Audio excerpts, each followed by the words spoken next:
Serves him right. You're logical, at any rate. I'm sorry, but I can't resist just asking you one more little question. All right, what is it? It's a rather amusing idea, a psychological one. I mean, when you were writing your article, you couldn't possibly have thought that, that you yourself were just a wee bit of an extraordinary man, could you? Quite possibly. Sorry, I didn't really mean it, of course. I was merely interested from a literary point of view, just to make sure that I understood your article. My God, how obvious and insolent that is. Hunter and Hunted. The scenes with the examining magistrate Porphyry are among the most gripping in the whole book. And while Raskolnikov is circling round his interrogator, he's also circling round himself, hunting himself down, trying to make sense of what he's done. Here, we're not in search of a culprit, we're in search of a motive. And in trying to make sense of what he's done, Raskolnikov tries all kinds of explanations. From, I decided to get hold of the old woman's money, to, I wanted to dare. That was my only motive. And even, I just did it. Dostoievsky was anxious, in his own words, to explain the murder one way or another. But his genius wouldn't let him. His genius told him that we are endlessly mysterious to ourselves, that what we call reasons are often just rationalizations, that we're capable of thinking one thing but doing another without knowing why. The single, straightforward reason for the murder is something that never arrives. The whole book is the reason. I wanted to become a Napoleon.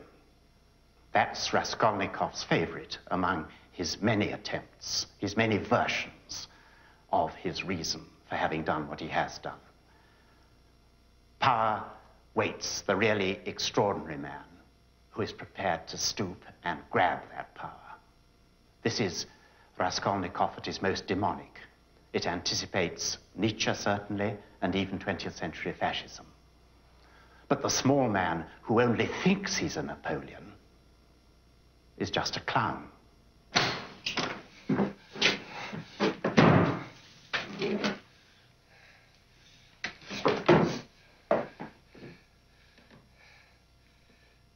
A Napoleon who crawls under an old woman's bed. The old hag is rubbish! I didn't kill a human being. I killed a principle.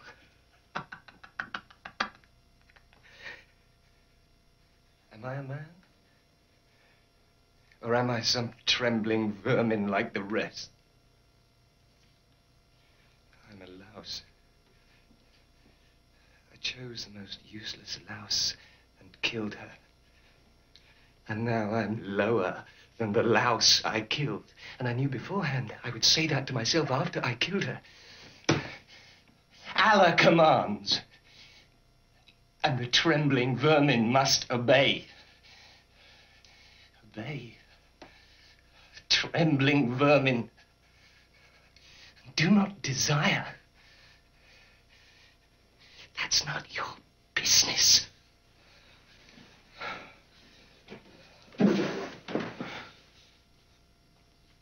Oh, I shall never, never forgive the old hag.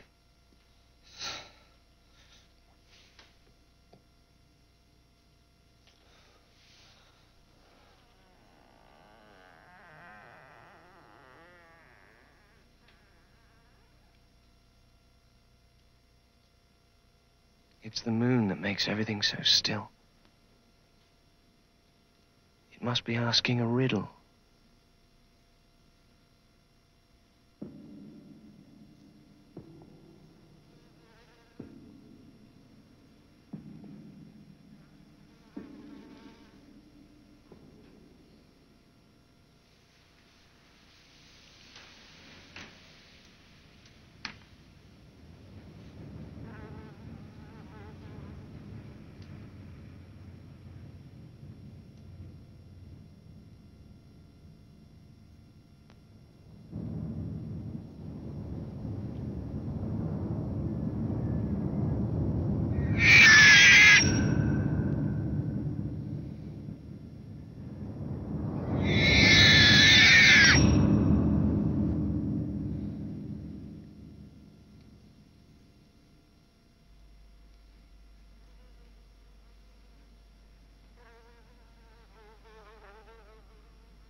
In the notebooks, Dostoievsky repeatedly considers the idea of suicide. Raskolnikov, aware of failure, will blow his brains out. But he doesn't. He goes to the daughter of the drunken Marmeladov, who we met early in the book, with the vodka jug in his hand, with nowhere to go. He goes to the daughter, Sonia, the prostitute. I'm a sinner, a great sinner. Yes, you are. A great sinner. And do you know why? Because you've betrayed yourself for nothing. You live in this filth which you hate. And you're not saving anyone from anything. Why don't you just throw yourself in the river? Wouldn't that make more sense? What will happen to the family then? So that idea has crossed her mind. And what keeps her from it? The thought of sin. She must be mad. So you pray a lot to God, Sonia.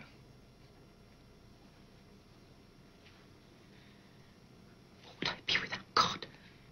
And what does God do for you? Shut up. Don't ask. You're not worthy. She's mad, all right. He does everything.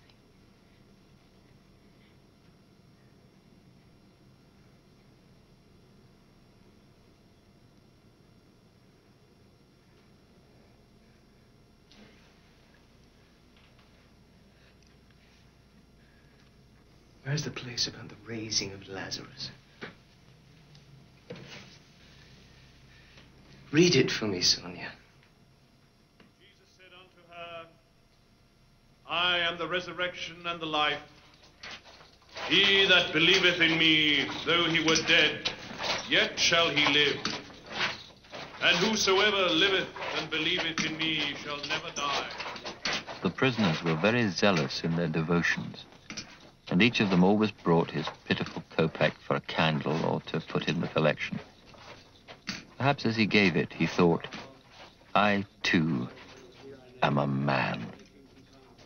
And in the sight of God, all men are equal.